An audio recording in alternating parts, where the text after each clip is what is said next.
আজকের এই ভিডিওতে আপনারা দেখতে পাচ্ছেন কিভাবে একটি বড় পুকুর থেকে সম্পূর্ণ পানি সরিয়ে মাছ ধরা হচ্ছে। প্রথমে দেখা যাচ্ছে মেশিনের সাহায্যে ধীরে ধীরে পুকুরের পানি বের করা হচ্ছে। এই কাজটি খুবই গুরুত্বপূর্ণ, কারণ পানি না সরালে সব মাছ একসাথে ধরা সম্ভব হয় না। ধীরে ধীরে পানি কমে আসার সাথে সাথে পুকুরের ভেতরের দৃশ্য পরিষ্কার হতে থাকে।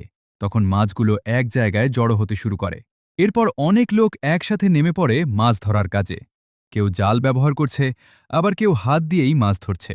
এই সময়টা খুবই ব্যস্ত আর উত্তেজনাপূর্ণ হয়ে ওঠে। আপনারা লক্ষ্য করলে দেখবেন বিভিন্ন ধরনের মাছ এখানে ধরা পড়ছে। ছোট মাছ থেকে শুরু করে বড় বড় মাছও পাওয়া যাচ্ছে। এই পুরো প্রক্রিয়াটি শুধু মাছ ধরার জন্যই নয়, পুকুর পরিষ্কার করা এবং নতুন করে মাছ চাষের প্রস্তুতির জন্য খুবই প্রয়োজনীয়। গ্রামের জীবনে এই ধরনের দৃশ্য খুবই সাধারণ হলেও দেখার জন্য এটা সত্যিই দারুণ একটা অভিজ্ঞতা।